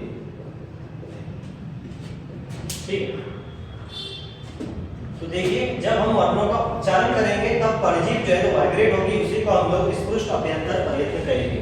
तो देखिए अब ऐसा क्या है, इसके अंदर हमारे पास में टोटल को से लेकर मो तक के जितने भी वर्ण आते हैं टोटल हमने क्या देखा 25 वर्ण देखा था। जैसा कि हमने देखा था को वर्ग, उसके बाद में हमने देखा था चो वर्ग, उसके बाद में हमने देखा था टो वर्ग, उसके बाद में हमने देखा था तो वर्ग, उसके बाद में देखा था को वर्ग। ये खत्म कहाँ हुआ था, मुंह पर खत्म हुआ था। हमने देखा था फो फो बो भ म। तो ये जितने को से लेकर मुंह तक जितने भी वर्ण आते हैं टोटल 25 वर्ण आते हैं हमारे पास में, ये सभी के सभी स्पष्ट टाइप ऑफ अभ्यंतर प्रयत्न में आते हैं। तो देखिए सर हमें ये तो समझ में आ गया जब हम वर्णों का उच्चारण करेंगे तब जीभ जो है तो जब पणजीभ वाइब्रेट होगी उसी को स्पष्ट अभ्यंतर प्रयत्न कहते हैं। तो सर ये पणजीभ क्या है, तो देखिए आपका ये जो मुंह है यहाँ पे आप लोगों को देखिए मैं ऐसे समझाता हूँ। ये आपकी जॉलाइन है, ये आपकी जबान है, ये आपने आ किया मुंह ओपन किया, तो यहाँ पे आप लोगों को कुछ इस तरह से घंटी लटकते हुए दिखाई देगी। ये आपकी क्या टंग है, ये आपकी टंग है, जबान है। ये छोटी जबान, इसको क्या बोलते हैं पणजीभ। छोटी जबान को हम क्या कहते हैं पणजीभ। तो ये वाइब्रेट करती है, तो उसी को हम लोग स्पृष्टा अभ्यंतर प्रयत्न के अंदर डालते हैं। स्पृष्टा अभ्यंतर प्रयत्न के अंदर डालते हैं। इसके अंदर देखिए अगर से को वर्ग ले, भले ही कंठ्या वर्ण है, को वर्ग क्या है, भले ही इसे हम लोग क्या कहते हैं कंठ्या वर्ण कहते हैं, क्योंकि इसकी आवाज कहां से आती है, कंठ से आती है। क ख ग घ ळ, क ख ग घ अंगा, कंठ से आवाज आ रही है। लेकिन जब ये आवाज आ रही है तो हमारी पणजीभ जो है छोटी जबान वाइब्रेट करती है। कंठ से आवाज तो आ रही है तो कंठ्या वर्ण बोला, इसको कोई दिक्कत की बात नहीं है। लेकिन क ख ग घ अंगा, तो ये बोलते समय हमारी जो छोटी जबान है पणजीभ उसके अंदर वाइब्रेशन होगा, वो वाइब्रेट करेगी, वो धीरे धीरे यहाँ से हलेगी बोलते समय। अब वो हल गई, इसका मतलब स्पष्ट टाइप ऑफ अभ्यंतर प्रयत्न के अंदर आ गया। इसी तरह से चो वर्ग, चो छ ज झ य, आप बोल रहे हो तो ये तालु को चिपक रहे हैं सारे के सारे, तो इसीलिए इसको ताल्य वर्ण तो कहा, ताल्य वर्ण तो कहा गया है। लेकिन जब इसका बोलने का प्रयास किया जाता है, इनका उच्चारण किया जाता है तो पणजीभ वाइब्रेट होती है, इस पे वाइब्रेशन होते हैं, इसीलिए ये अभ्यंतर प्रयत्न के अंदर स्पष्ट अभ्यंतर प्रयत्न के अंदर है। अंदर से ही बोला जा रहा है, लेकिन मुंह के अंदर से ही बोल रहे हैं, लेकिन स्पृष्टा, क्योंकि ये पणजीभ वाइब्रेट कर रही है। सेम इसी तरह से को तक के चले जाओ, को ब भ म, बोलते समय होठ आपस में चिपक रहे हैं, इसीलिए ओष्ठ्या वर्ण जिसे कहा था, लेकिन फिर भी वाइब्रेशन हो रहा है पणजीभ में, इसीलिए इसको स्पृष्टा अभ्यंतर प्रयत्न के अंदर डाला गया है। टोटल 25 हमारे पास वर्ण आते हैं स्पृष्टा अभ्यंतर प्रयत्न के अंदर। तो अभ्यंतर प्रयत्न में पहला स्पृष्टा हमारा खत्म होता है, स्क्रीनशॉट लीजिए। नेक्स्ट आता है हमारे पास में ईषद स्पृष्टा, ईषद स्पृष्टा। नेक्स्ट क्या आता है, ईषद स्पृष्टा, ईषद स्पृष्टा, ईषद स्पृष्ट। देखो स्पृष्टा देखा, ईषद स्पृष्टा क्या है, ईषद का मतलब होता है बहुत कम, बहुत छोटा या बहुत कम। स्पृष्टा वाइब्रेशन, वही अभी हमने देखा वाइब्रेशन से इसको रिलेट करो, बहुत कम वाइब्रेशन होगा। ऐसे वर्ण जिन्हें बोलते समय पणजीभ वाइब्रेट तो करेंगे लेकिन बहुत कम क्वांटिटी में, यहां तक कि हमें मालूम ही नहीं पड़ेगा। क्या लिखेंगे हम, ऐसे वर्ण जिनका उच्चारण करते समय पणजीभ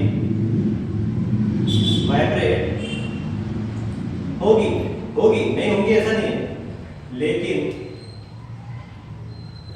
बहुत कम। यहां तक कि हमें पता भी नहीं चलेगा कि पर्ची वाइब्रेट हो रही है क्या नहीं, भले स्पुष्टा में पता चल जाता है। ईशद स्पुष्टा में इतना कम वाइब्रेशन होता है इसमें कि हमें पता भी नहीं चलता। ईशद का मतलब ही वही है। तो इसके अंदर टोटल हमारे पास में इसके अंदर ईशद स्पुष्टा के अंदर हमारे पास में आता है योरो लो, 4 आते हैं, यन आता है इसके अंदर, यन के अंदर हमारे पास में 4 चीजें आते हैं, यो र ल वो, ये चारों को मिलाकर ये क्या कहते हैं, यन कहते हैं चारों को। बोल के देखिए य र ल व, इन्हें जब बोला जाता है तो वाइब्रेशन हो रहा है हमारी पर्ची में, ये वाइब्रेट कर रही है, हमें पता भी नहीं चलता, इसीलिए इनको ईशद स्पुष्टा के अंदर डाला गया है। नेक्स्ट आता है हमारे पास में, नेक्स्ट आता है हमारे पास में विवृत्ता। थर्ड आता है विवृत्ता, विवृत्त अभ्यंतर पर्यंत, विवृत्त अभ्यंतर पर्यंत। बस खत्म होने में कुछ ही समय है, सब्र रखिए, थोड़ा सा खत्म हो जाएगा। बहुत लंबा लेक्चर हो रहा है, मैं भी यहाँ पे खड़ा होकर से बोल रहा हूँ, मेरी भी एनर्जी जा रही है, मुझे भी पढ़ाई करनी है। तो देखिए विवृत्त अभ्यंतर पर्यंत। विवृत्त जो है, विवृत्त का मतलब होता है खुला हुआ, खुला हुआ, खुला हुआ, खुला हुआ। अब देखिए क्या खुलने वाला है, जब हम वर्णों का उच्चारण करेंगे तो हमारा जो ये पार्ट होता है इसोफेगस का हो या फिर उसे कह सकते हैं फेरिंग्स, ये जो पार्ट है ये ओपन होगा।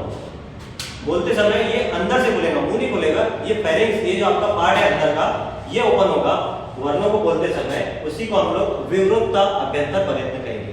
इसके अंदर हमारे पास में आते हैं सभी के सभी स्वर। इसका लिखना है, इसमें क्या लिखेंगे हम, वर्णों का उच्चारण करते समय, वर्णों का उच्चारण करते समय, इसको कहते हैं हम लोग कंठ बिल। बिल बिल बिल मतलब सुराग, कंठ मतलब ये कंठी का जो सुराग है, तो क्या कहते हैं इसको, कंठ बिल, कंठ बिल। ठीक है, उच्चारण करते समय कंठ बिल खुलता है, उसी को क्या कहते हैं, उसी को क्या कहते हैं, विवृत्त,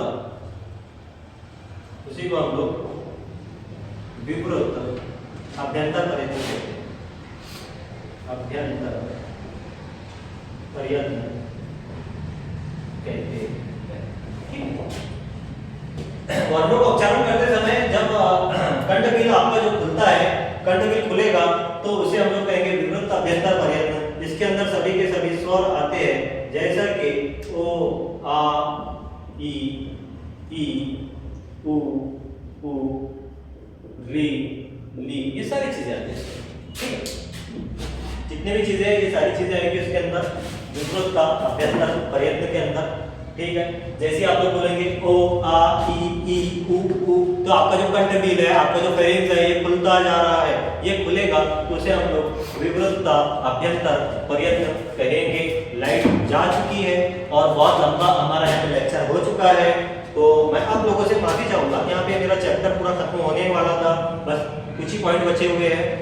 ये बस इसको खत्म करने के बाद में आपको मैं क्वेश्चन बताने वाला था, कौन कौन से क्वेश्चन कैसे आपको सॉल्व करना है, लेकिन लाइट जाने की वजह से वहाँ पे हमारा जो है ज़्यादा लंबा लेक्चर भी हो गया है और सर को भी जाना है, इसीलिए हम यहाँ पे हमारा लेक्चर को खत्म करते हैं। आई होप आप सभी लोगों को बहुत ज़्यादा मजा आया होगा, बहुत अच्छे तरीके से समझ में आया होगा।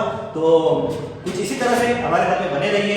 ये अगर से आपको अच्छा लगता है तो बहुत ज़्यादा क्वान्टिटी में एक बंदा कम से कम 10 से 15 कमेंट करिए अगर से किए जाते हैं, ताकि ये चैनल ऊपर ऊपर आता चले जाए और जो है तो मैं भी एक अच्छी पोजीशन में पहुंच सकूं और आप लोगों के लिए अच्छा कंटेंट ला सकूं। मैं सेल्फ लास्ट में आप लोगों को बता देता हूं, डॉक्टर मोहम्मद उबैदुल हक और BMS first year student, first year student ही हूं मैं भी, और आप लोगों के सामने इतना ज़्यादा अच्छा मैंने प्रयास किया समझाने का। तो मेरे लिए अगर से आपको ऐसा लगा कि ये बंदे में कुछ ना कुछ काम की बात है, अच्छे तरीके से समझाया है, तो प्लीज़ मेरे लिए भी चैनल को सब्सक्राइब कर दीजिए, वीडियो को लाइक कर दीजिए और ज़्यादा से ज़्यादा अपने दोस्तों तक शेयर करें। आपके दोस्त अलग अलग कॉलेजेस के अंदर पढ़ रहे होंगे, वो उन्हें जो है बड़े से बड़े प्रोफेसर पढ़ा रहे होंगे, और उनका जो है कंसेप्ट कैसा है, आपका कंसेप्ट कैसा समझ में आता है, आप उसको को रिलेट करिए। मैंने बहुत मेहनत से खुद से जो है तो ये सारी चीज़ें इन्फॉर्मेशन कलेक्ट की है गूगल से, अलग अलग जगह से, तब पे जाके मैं इस काबिल हूँ कि आप लोगों के सामने इतना बड़ा लेक्चर मैं यहाँ पे दे रहा हूँ। चैप्टर को इतने अच्छे तरीके से पढ़ा है, लगभग अभी 2 से 2.5 महीने हो रहे हैं मेरे कॉलेज स्टार्ट होने को, और मैं यहाँ पे आप लोगों के सामने इतना अच्छे तरीके से यहाँ पे प्रेजेंट कर रहा हूँ, तो कुछ ना कुछ तो मेरी मेहनत रही है इसके अंदर। और आप इसमें तो बहुत सारे बच्चे ऐसे होते हैं जिनका कॉलेज रेगुलर नहीं होता, उनको संस्कृत के लिए टीचर नहीं मिल पाता, उनके लिए ये बहुत बढ़िया एक तरीके से अच्छा लेक्चर होगा, क्योंकि फुल्ली जो है तो बीएमएस फर्स्ट ईयर के सिलेबस के ऊपर बेस्ड ये लेक्चर है। और अभी देखिए फोन पे आ रहा है, तो ये ऐसा लेक्चर कहीं पर नहीं मिलेगा कि फुल्ली पूरा डिटेल के अंदर बीएमएस फर्स्ट ईयर के सिलेबस के अंदर से आप लोगों को कोई पढ़ा रहा है और कोई फ्री में पढ़ा रहा है बिना फीस के। मैं आपसे कोई सब्सक्रिप्शन नहीं ले रहा हूँ, आपसे कोई पैसे नहीं ले रहा हूँ, आपको कोई ऐप नहीं बता रहा हूँ। आप जो है तो यहाँ से आप भी फायदा उठाइए और मेरी भी जो है तो मदद कीजिए। तो यहीं पर मैं अपना लेक्चर खत्म करता हूँ। बहुत बहुत शुक्रिया आप सभी लोगों का, मिलते हैं नेक्स्ट वीडियो में। टाटा बाय बाय, एंडिंग कर दीजिए।